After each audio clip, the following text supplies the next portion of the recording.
I'm Riley Counsell, and this is Crash Course U.S. History. Today we are covering the Civil War. We're not going to be discussing the battles or Reconstruction. We're talking about the causes. We're going to start with the Wilmot Proviso, which was written in 1846 during the Mexican-American War by Pennsylvania Congressman David Wilmot. Wilmot proposed that an appropriations bill be amended to forbid slavery in any of the new territories acquired from Mexico. The Wilmot Proviso provoked the debate over the extension of slavery. Northerners viewed the war with Mexico as a part of a Southern plot to extend the slave power. Historians see the Wilmot Proviso as the first round in an escalating political conflict that ultimately led to the war. Probably one of the more significant causes of the Civil War was the Compromise of 1850, also known as the Omnibus Bill, which was split into five parts. Riley! The 5 parts!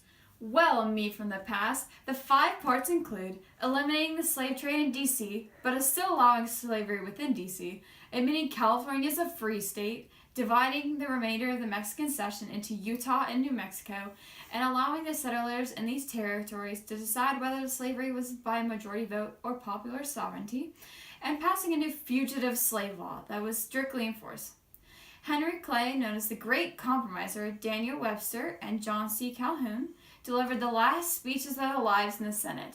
Webster argued for the compromise, and on the other hand, argued against the compromise and insisted that the South be given equal rights in the acquired territory. The Compromise of 1850 bought time for the Union in avoiding the Civil War, but because California was admitted as a free state, the compromise added to the North's political power, and the political debate deepened the commitment of many Northerners to saving the Union from secession. Parts of the compromise became sources of deep controversy, though the fugitive slave law and the provision of popular sovereignty. Speaking of the fugitive slave law, which was used to persuade the Southerners to accept the loss of California to the abolitionists and the free soilers, which was bitterly and sometimes forcibly resisted by the anti-slavery Northerners.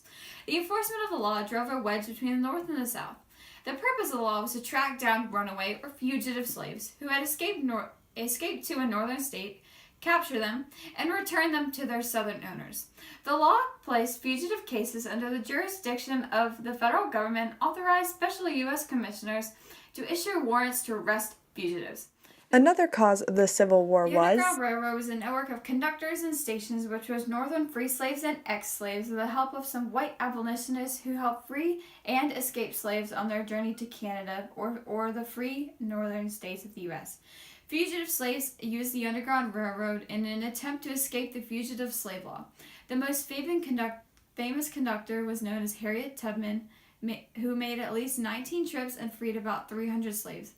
The Underground Railroad wasn't necessarily a direct cause of the Civil War, but it further exacerbated the divide between the North and the South. Uncle Tom's Cabin, a novel written by Harriet Beecher Stowe, played an important role in the dispute over whether or not slavery was morally justified.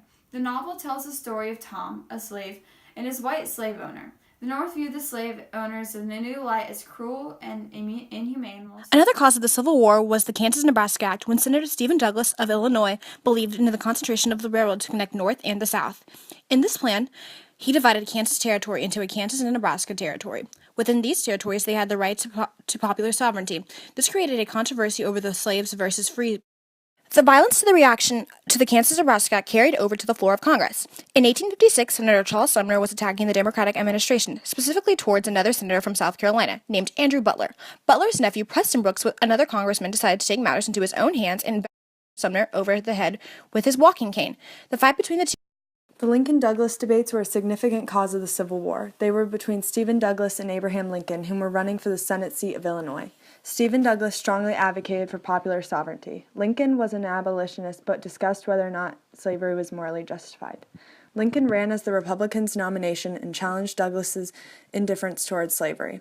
Douglas eventually won the Senate seat, especially with his Freeport doctrine, supporting the Dred Scott decision enough. A major cause of the war was the Dred Scott decision.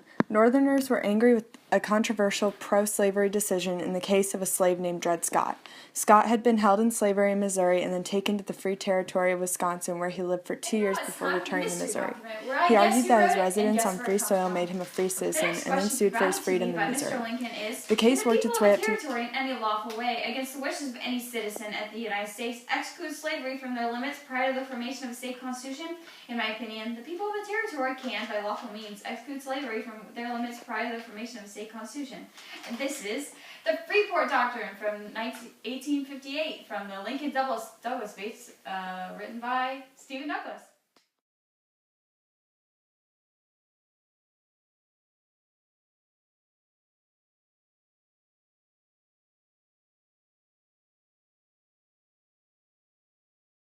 John Brown's raid at Harper's Ferry, Virginia was another great cause of the Civil War. He led a group of followers, including some former slaves, in an attack on the federal arsenal to get guns to arm Virginia's slaves, whom he expected to rise up in revolt.